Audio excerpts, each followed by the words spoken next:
নমস্কার, বিবেকচিত্র থেকে আবার চলে এলাম। আজকে একটু আবল তাবল কথা আপনাদের সামনে বলতে এলাম। সব তো ভালো ভালো কথা শোনেন, তার মধ্যে একটু আবল তাবল শুনতে ভাল লাগবে। ছোটোবেলায় এটা একটা আমার ফিলিংস দিয়ে বলছি, সবার একই ফিলিংস হয়তো হবে। ছোটোবেলায় স্কুলে স্পোর্টস হতো, বাড়িতে কারোর বাবা মা, কারোর গার্জেন, দাদা দিদি সবাই তার সাথে যেত।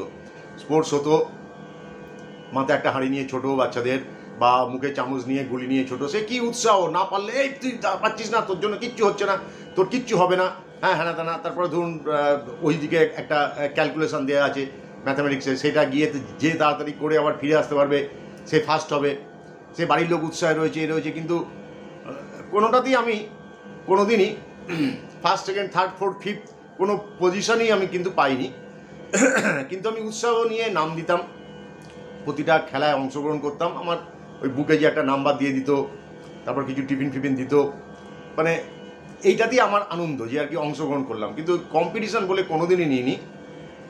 আর আজ পর্যন্ত মানে এখন টিল নাও আমি কিন্তু কোনো কম্পিটিশানের মধ্যেই নেই, মানে কোনো দিনই পারতাম না, এবং এখনও আমার তাই। এই দেখুন, এই জগৎটা একটা সত্যি একটা মায়া, সেটা আমরা সবাই জানি, সবাই বলি। দেখুন, একটা সুন্দর নারী বা সুন্দর পুরুষ দেখলে আমরা হাঁ করে তাকিয়ে থাকি, সবাই তাকিয়ে থাকে, এবং দেখবেন যে 30 বছর বাদে সেই সৌন্দর্যটা তার আর থাকে না, তখন আর তাকে কেউ এইভাবে তাকেও দেখে না। সুতরাং এইগুলো সবই ক্ষণস্থায়ী, সবই একটা মায়া। এই নিয়ে একটা গল্প আপনাদের বলি। এক রাজা ছিল, সে রাজা তার আর্টিস্ট যিনি থাকেন, ছবি আঁকেন, তাকে বলেছিল যে তুমি একটা ভগবানের ছবি এঁকে দাও তো। সে তখন ভাবলো যে ভগবান কেমন দেখতে আমি তো জানি না, ঠিক আছে ভগবান নিশ্চয়ই সুন্দরই হবে, মানে অসাধারণ। সে এই খাতা পেন্সিল নিয়ে বাইরে চলে গেল, বাইরে ঘুরতে ঘুরতে একটা পার্কে দেখলো যে একটি ছেলে, ছোট ছেলে বসে আছে, অপূর্ব অসাধারণ তাকে দেখতে, তার দিকে তাকালে আর মুখ ঘোরানো যায় না। সে তখন বসে বসে তার ছবিটি আঁকলেন এবং রাজাকে নিয়ে এসে দিলেন। রাজা দেখে তো মুগ্ধ, বললো অপূর্ব, এই তো আসল ভগবানের মূর্তি। তারপর ধরুন 30 বছর কেটে গেছে, প্রচুর মানে অনেক মায়াবী কাণ্ড হয়ে গেছে। তারপরে রাজা মশাই বললেন যে আচ্ছা তুমি আমাকে, মনে আছে সেটা রাজার ছবি এঁকে দিয়েছিলে, এবার তুমি আমাকে একটা শয়তানের ছবি এঁকে দাও। আবার সেই আর্টিস্ট বেরিয়ে পড়লেন, ও তো শয়তানকে দেখেনি, তবে ও ভাবলো যে যেমন দেবতাকে সুন্দর দেখতে হয়, শয়তানকে নিশ্চয়ই কুৎসিত কদাকার দেখতে হবে।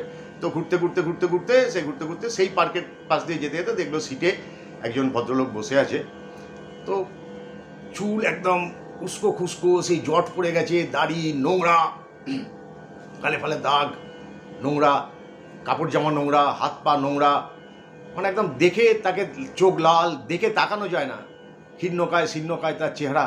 সে ভাবলো তাহলে এইরকমই হবে, একে তো এই তাহলে শয়তানের মতো দেখতে। ও তখন আবার ছবি এঁকে যখন চলে আসতে যাবে, তখন ওই ভদ্রলোক ওকে ডাকলেন, মানে শয়তান রূপী।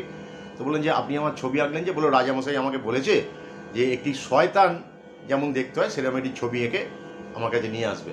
তখন ওই ভদ্রলোক বললো আচ্ছা মনে আছে আমার, আপনার যে 30 বছর বাদে, 30 বছর পূর্বে, 30 বছর আগে আপনি এই পার্কে এসেই একটি বাচ্চা ছেলের ছবি এঁকেছিলেন। বললো হ্যাঁ। বলছে আমি কিন্তু সেই ছেলে, মানে এখন এই অবস্থা। বলছে কেন? বলছে এটা হচ্ছে আমার কর্মফলে আজকে আমার এই অবস্থা। আমার কোনো সংসার ধর্ম নেই, আমার কোনো পরিবার নেই, সবাই আমাকে ত্যাগ দিয়েছে। আমি উপার্জনের জন্য চুরিচামারি করে কারাবাসেও ছিলাম, এখন ছাড়া পেয়ে আমি বাইরে বাইরে ঘুরি, এরকম করে যা পাই যা খাই। আমার এই মানে ওই ছেলেটি এখন আমি। তো রাজামশাইকে গিয়ে উনি আবার এই শয়তানরূপী মানুষটির ছবি দেখালেন। রাজামশাই তো বললো সত্যি। রাজামশাই বললো এই তো দেখা যাচ্ছে না, খুব বেশিক্ষণ তাকানো যায় না এর দিকে, কষ্ট হচ্ছে মনের মধ্যে। বলছে হ্যাঁ, বলছে তাহলে এই শয়তান, ঠিক করেছো।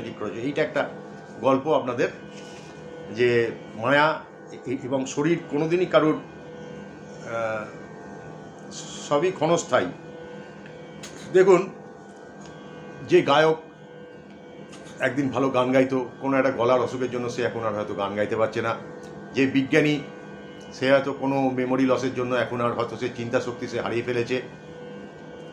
তারপর ধরুন যে ম্যাথামেটিক্সের টিচার, সে এখন আর ক্যালকুলেশন করতে পারে না। এগুলো তো হতেই পারে,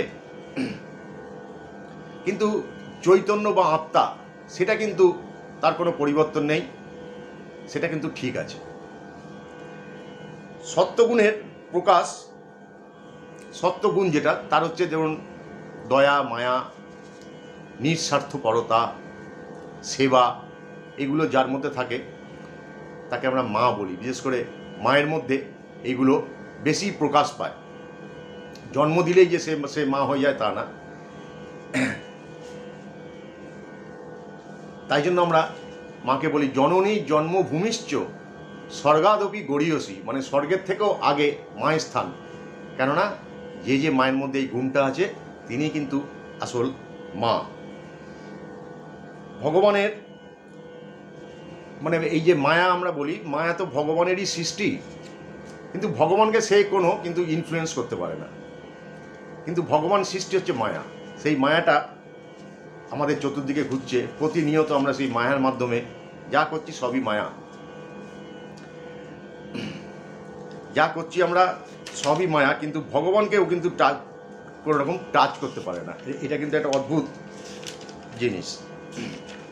এবার দেখুন, যেমন একটা দড়ি, মানে আমি দেখছি দড়ি, ওটা কিন্তু সত্যি সত্যি দড়ি, মানে আপনি দেখলেন দড়ি, কিন্তু আমি সেটাকে দেখছি সাপ। কেননা মায়া ওই সত্যিটা চাপা দিয়ে তার উপর একটা সাপ রেখে দিয়েছে, আমি কিন্তু সেটাকে সাপ দেখছি।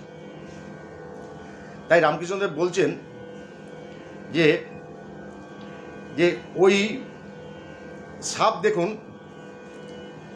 সবাইকে কামড়ায়, ওই সাপ যদি কাউকে কামড়ায় সে তো মারা যাবে, কিন্তু সাপের গলাতেই সাপের কিন্তু বিষটা রয়েছে, সেই বিষে কিন্তু সাপের কিছু হচ্ছে না, কিন্তু অন্য জীবজন্তু কিন্তু মারা যাচ্ছে। এটা একটা অদ্ভুত ব্যাপার। আচ্ছা, আমরা সবই হচ্ছে ঈশ্বরের অংশ, সবাই আমরা ঈশ্বরের অংশ, জীব, প্রাণী, পশু পাখি সব, কিন্তু মানুষের মধ্যে পোটেনশিয়ালিটিটা বেশি। যদি পোটেনশিয়ালি বেশি না থাকতো তাহলে কিন্তু একটা গরু বা কুকুর দেখবেন যে খুব বুদ্ধিমান সবাই বলে, কিন্তু সে কিন্তু অঙ্ক করতে পারবে না, কিন্তু মানুষ অঙ্ক করতে পারবে, কারণ মানুষের মধ্যে সেই গুণটা আছে, সেই পোটেনশিয়ালিটা মানুষের মধ্যে আছে। গরু কুকুর কিন্তু এই অঙ্কটা করতে পারবে না। বিদ্যা অবিদ্যা নিয়ে রামকৃষ্ণদেব খুব ভালো কথা বলেছেন। বিদ্যা হচ্ছে একের জ্ঞান, আর হচ্ছে অবিদ্যা হচ্ছে বহুর জ্ঞান। এটা রামকৃষ্ণদেবের কথামৃততে প্রথম দিকে আছে। শ্রী মকে তিনি বলছেন যে তার স্ত্রী সম্বন্ধে কিছু কথা বলে এই কথাটা বলেছেন। যারা যারা পড়েছেন রামকৃষ্ণ কথামৃত তারা বুঝতে পারবেন। এইটা একটা এক্সাম্পল দিয়ে বলি যে ধরুন আমরা মুভি দেখতে যাই, মুভিতে প্রথমে একটা স্ক্রিন থাকে, বড় স্ক্রিন, মুভি চালু হলো, তার মধ্যে প্রজেক্টর দিয়ে ওই ছবিটা পড়ছে, সেই ছবি দেখে মানে হিরো হিরোইন মানে হিরোর সাথে ভিলেনের মারামারি হচ্ছে, আমরা উত্তেজিত হয়ে পড়ছি, চিৎকার করছি, কোনো স্যাড সিন হলে আমরা কাঁদছি, ভালো খুশির সিন হলে আমরা হাততালি দিচ্ছি, কিন্তু সবই তো মায়া, মানে ওইটা তো সত্যি নয়, কিন্তু তার মধ্যে আমরা নিজেকে মানে মানে একাকিত্ব করে ফেলেছি। কিন্তু আসল কিন্তু এই পর্দার উপরই কিন্তু যা হবার তাই হচ্ছে। আমাদের কিন্তু চৈতন্য, পর্দাটা হচ্ছে আমাদের চৈতন্য, আমাদের আত্মা, তার উপরই এই মায়া অতি অনবরত তার কাজ করে যাচ্ছে।